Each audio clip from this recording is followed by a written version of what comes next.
Hello, and welcome back to a video series on MAC 1140 Precalculus Algebra. My name's Sean Perry. These are guided notes number 25 in the series on section 5.3, ellipses. Let's begin with the locus definition of an ellipse. We define an ellipse to be the set of points whose distances to two fixed points sums to a constant. So we're going to take two distances from every point to two fixed points, which we could call F1 and F2. These are also called the focuses or the foci. Variety of ways to pronounce that. I prefer foci. And every point xy is going to have these two distances associated with it, 1 to f1 and 1 to f2. And what we're going to do is insist that the sum of those two distances be a constant. You can actually do this physically with two pins. If you put two pins into a board and you connect them with kind of a wobbly rope, like that has a little bit of slack to it, if you pull that slack taut, you can then take a pen and trace around to produce this figure, this oval-looking shape that is the ellipse. So let's start to break this figure down into its parts, dissect the anatomy of the ellipse a little bit. Let's begin with a horizontal ellipse centered at the origin, a good place to begin. When we say that the figure is centered at the origin or has center at 0, 0, we mean that the middle of this figure here, we mean this central point is going to be at 0, 0 or at the origin. So where both the axes of symmetry of this figure meet, there is this center point. Now, the distances from the center to the ellipse have a range of values, unlike the circle where it's all the same value. And they have a shortest value and they have a longest value. This longest value, which we're going to call A, is called the semi-major axis. The full major axis is the whole sort of big diameter of this ellipse. And the semi-minor axis is just this segment here.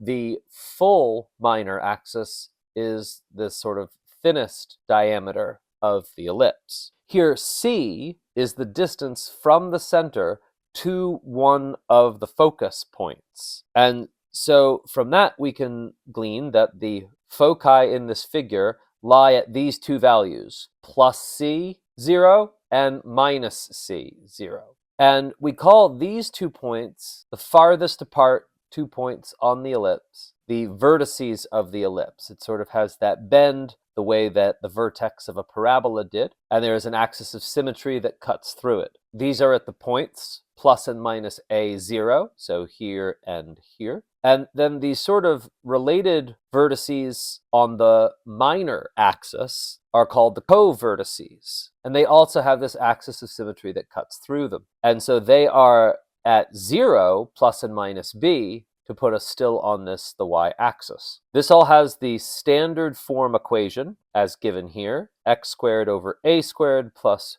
y squared over b squared is equal to 1, where this a and b are quite precisely this a and this b here. The horizontal ellipse will have the larger value underneath the x, and part of putting things in the standard form is to normalize them to make sure this is equal to 1, or else these values might not have their intended geometrical meaning. There's another important property that's true for all ellipses, and we should sort of give a quick overview of that here, which is there is a Pythagorean relationship between A, B, and C. And that might be kind of surprising. I mean, why should A be this hypotenuse? It's this length, from the center to one of the vertices. So why does it also show up here? Even if we didn't know what it was, we know it's connecting the focus and the co-vertice. And that means it's going to be the same distance as if we connected the co-vertice and this second focus. Now, by symmetry, these are exactly the same, and we know from the locus definition that they must add up to some constant value d. So what about this other expression for d? If I go a distance from this focus all the way to this opposing vertex, that's a distance c plus a. But then the second distance is going to come back to the second focus, and that's a distance a minus c. And so if I add those two together, the c's cancel, I get 2a, and a also has this value, d over 2. So x and a must be precisely the same, and there you have it. Now, this is true for all ellipses. We have this Pythagorean style relationship. A squared is equal to c squared plus b squared. And that's precisely reading into the triangle as given. Like, this is still the Pythagorean theorem. We didn't change anything, actually. It's just A is already got a role that it's playing. It's playing the role of the semi-major axis, but now it's been shown to be the hypotenuse of this special triangle. So rather than say, oh, well, actually it should have been C, let's just keep this as our expression. Think of it as the Pythagorean theorem for ellipses with the specified A and B. Note also, as the hypotenuse, that semi-major axis must be bigger than C and bigger than B for any ellipse. So let's take one more look at the standard form of the horizontal ellipse centered at the origin. And I want you to just especially note that it is the semi-major axis length A that is positioned under X when we're talking about a horizontal ellipse. The semi-minor is under Y. So it's sort of like saying horizontal is bigger, vertical is smaller. Think of it that way. And when we go to look at the next orientation, the vertical ellipses, we're going to see that it's simply a matter of putting the larger value underneath the appropriate term. In this case, we want it horizontal, we put it under the X term, but if we wanted it vertical, we would just put it under the Y term. So let's see how we do that. So here's a similar picture for a vertical ellipse centered at the origin. We are going to call not the horizontal distance A this time, we're going to call the longer distance, the semi-major axis length, A. And now that is this vertical line segment here. And we also then have our foci lying along that major axis. So our foci are now going to be up and down by C instead of to the left or right by C. And B is still going to be the smaller of the two, measuring the semi-minor axis. And by convention, we can take A, B, and C, by the way, to always be positive quantities. Now this puts our vertices here at these 2 points, our foci here at these 2 points, and our co-vertices here at the ends of the minor axis. Note that when we look at the standard form here, it is now B squared that we put under X squared, and A squared that goes under Y squared, corresponding to putting the longer of the two lengths under the longer axis. Now let's talk about shifting things. So we're going to do a horizontal and vertical translation on this whole figure. An implicit function isn't really solved for either X and Y, and all of these standard form equations had a mixture of X's and Y's on one side.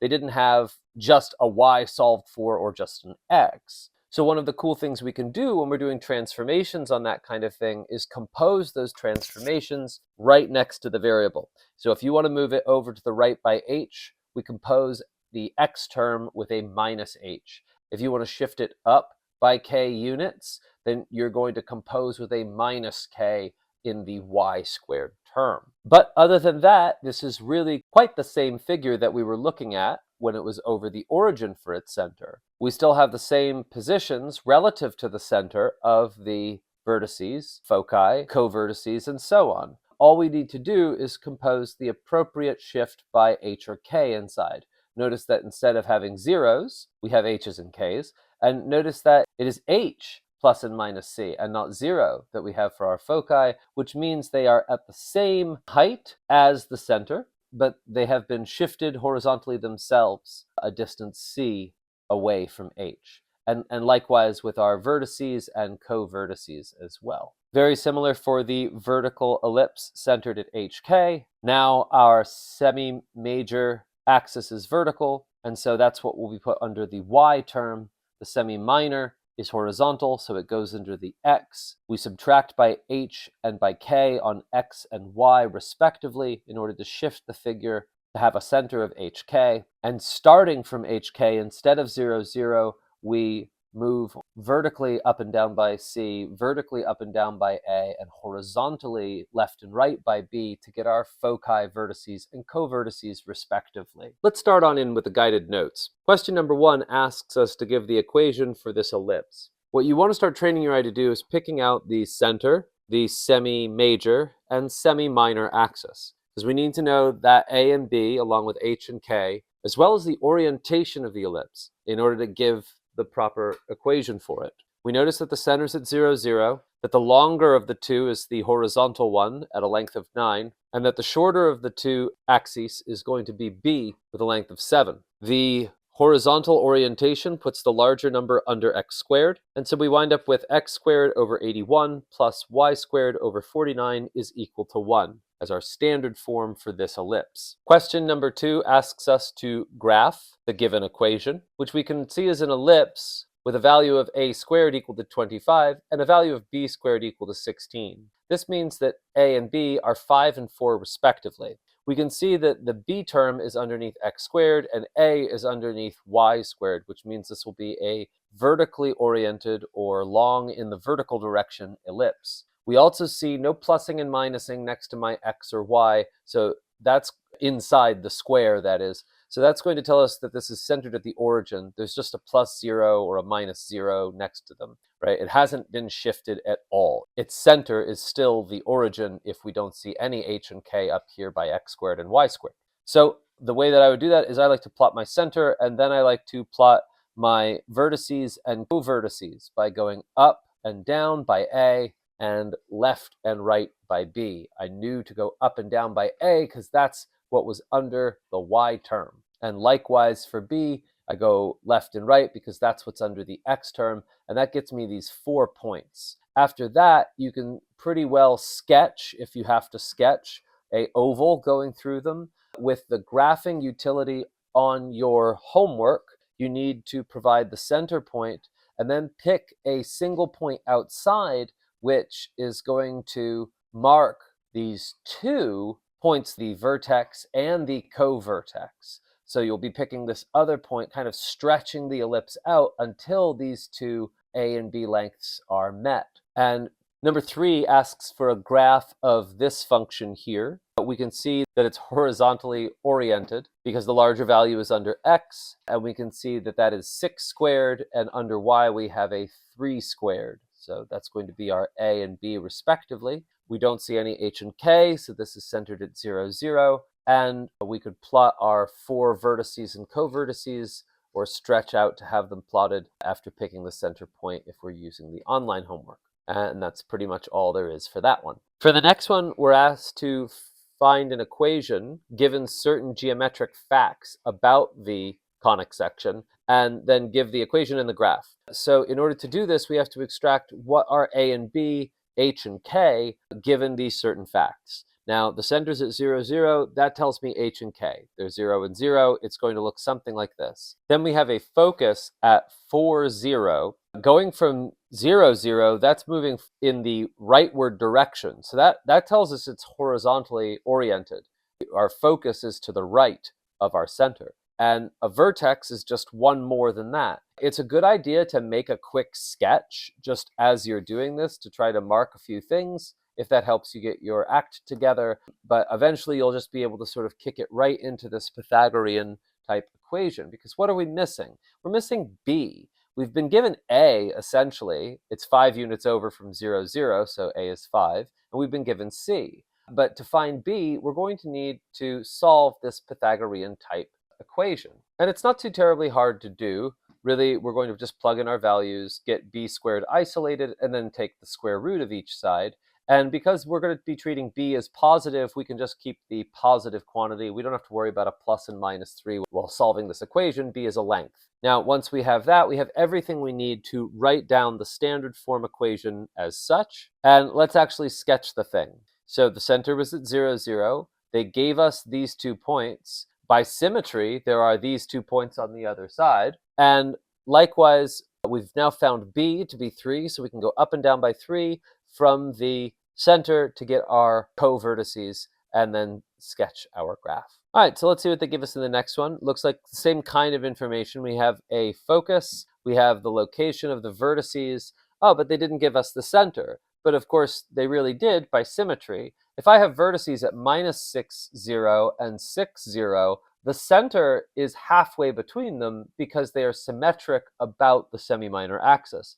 And so this is going to imply that the center is right here at the origin, halfway between or at the midpoint of the semi-major axis. And they give us one focus, but of course we know that there's another focus hidden right over here. So this gives us our a and our c, and just as before, we're going to be solving that a squared equals b squared plus c squared equation for b. Let's just actually do that. Let's solve that for b squared, and then we can see really quickly that we're going to get square root of 11 for our b. Now, that's 3.3 approximately, so we're going to get something that approximately looks like this. It was when I went to go try to plug this into the homework that I realized there's a bit of an issue with the MyOpen Math assignments right now. I will try to get it patched up, so if you're hearing this video and you don't know what I'm talking about, don't worry about that. As it is, you're only left to drag and drop, which how could you ever find this irrational number doing that? It seems that there are about 5 little clicks to every unit, so it seems like that's about 0.2 a piece. So you might be able to use that to find a decimal approximation. You can get the right answer if you put in the closest point to 3.3 that it allows you to plug in. So see if you can't figure that out with some visual estimation, but beware that the homework is very finicky, in fact, too finicky on this point. Here we have another similar prompt. We're given geometric facts and asked to write the equation and graph. If I have a center at 0, 0, and I have a focus at 0, 3, and a vertex at 0, -4, well, I actually also know this corresponding vertex and this corresponding focus. So we have this immediate idea that we're looking at something that is vertically oriented. We are given A and C. We can find B in the usual way, and this is about 2.6. So 2.6 is the amount that we're going to go from our center to our covertex, and 4 is going to be the amount we're going to go from our center to our true vertex. So now I have to give a typo warning. This was changed improperly in the course of printing out your paper notes. This should actually read that there are foci at 0, plus and minus 4, not -4 and 0.5. And so that's the one that I'm going to work out over here. If I know that I have foci at certain points and a major axis length of 10, well, I know that the major axis is twice the semi-major axis, and this gives me a equals 5 easily. From there, we just solve for b in the usual way, and we wind up with a b of 3. This lets me plug things into my equation, provided that I know the correct orientation, which one should get a squared and which one should get b squared. Well, since the foci are positioned vertically, we know this is going to be vertically oriented. That tells me to put the a value, or a squared, under the y squared and the b squared under the x squared. These next ones ask us for just an equation and not a full graph, so I'll try to be a little bit more minimalistic, but when we're given all this geometric information, a little sketch really helps in figuring out what all of our lengths should be, I think. So that's what I would recommend. If you told me it has a center at -1, -6, I'm going to mark that. Then you tell me it's got a focus at -4, -6. Okay, that's over by 3 units, so I would mark it like that. We now know this has horizontal orientation, and we know that our C value is 3. Then we have a vertex at 3, -6, so that's up this direction by 4 units to get to this coordinate. And that tells us our A value is 4. Since it's horizontally oriented, we could just put 16 under our X right now. X plus 1, rather, because we know this is going to have an H of -1, and so that changes the sign here. Y likewise has a +6 on it for this K value of -6, so that's -6 here. And then B, so B is going to be the square root of 7, right? We could solve for it in the usual way, but keep in mind, all we're looking for is B squared for the equation, so we're just going to take B squared, which is 7, and plug that in right here. No reason to square a square root if we don't have to. For number 9, we have something similar going on. I would suggest a sketch of the information given. They have a center at 1, -4. That gives us our h and k, which we could plug in to the x squared and y squared terms as such. We have a vertex at 7, -4. So that's over from 1, -4. That means we are horizontally oriented, and our a value is 6. It then tells us we have a covertex at 1, -9. So that's down here. That's going down by 5. And so we actually have our b value as well.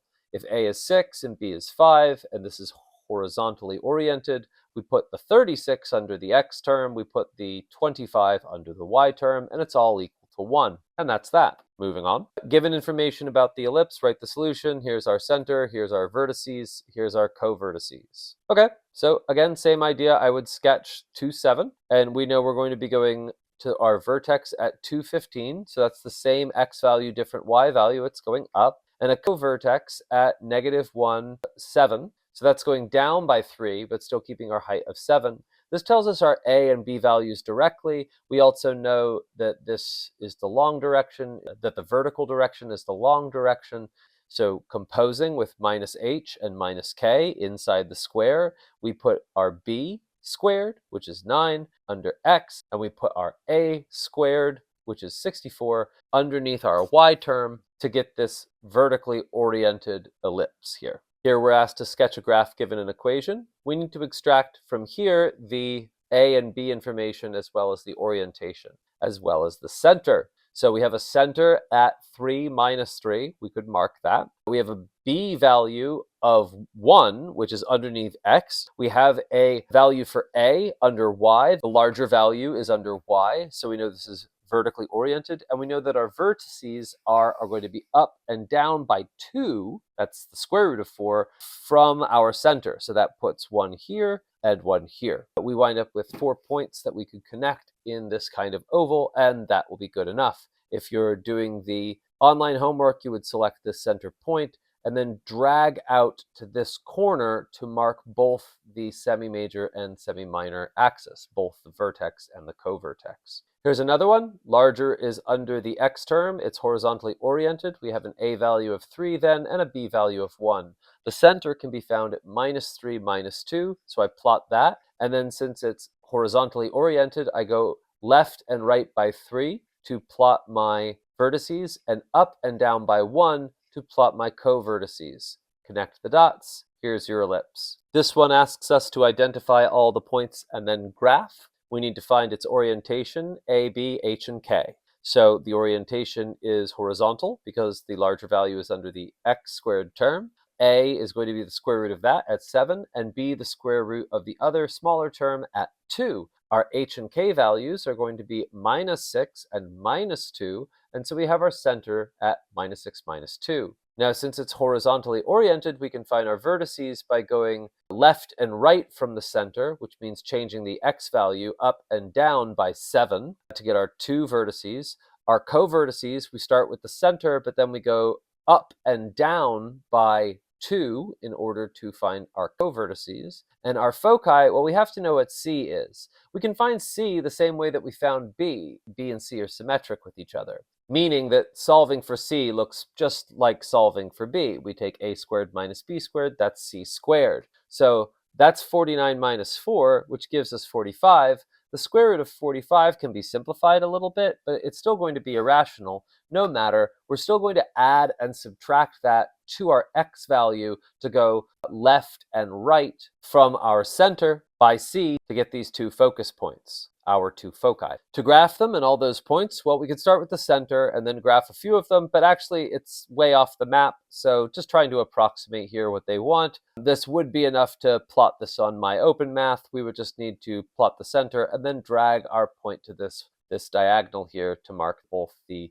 semi-minor and semi-major axes. Number 14 is very similar. We take a look and extract the orientation because the larger number is under the y term, that is vertical orientation. A is therefore its square root at 8, and b is this guy's square root at 2. H and k are -5 and -3, that's our center, and our vertices are going to be up and down from the center because this is a vertically oriented ellipse. We have to go 8 up and 8 down to find our other 2 points with still the x value of -5.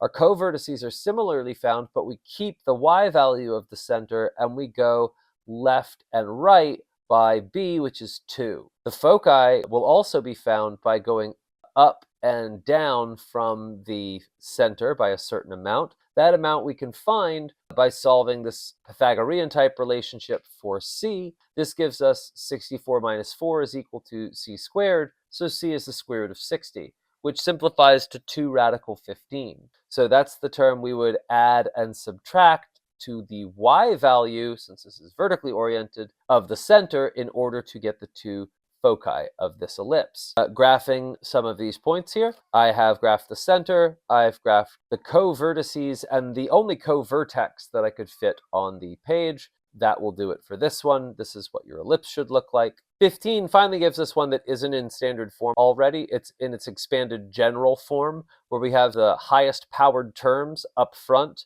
and then lower powered terms, and finally our constants. The trick to writing this in standard form is simply to complete the square in both x and y and divide on both sides by the correct constant to turn this into a 1. That's all there is to it. So for this one, here we have the original polynomial. What I would first do is sort things in terms of x's and y's. I would set up what's in purple on this line. And I'd leave a little bit of a gap because we're going to be adding something. Now notice I've taken the liberty of factoring out 16 from both 16x squared and from minus 160x. Likewise, you can factor out 49 from both the y squared term and also the single y term. 6 times 49 is 294. So what do we add to these terms in order to complete the square? Well, we look at the linear term now, and we take half of that, square it, and we add it inside. So that's negative 5 squared is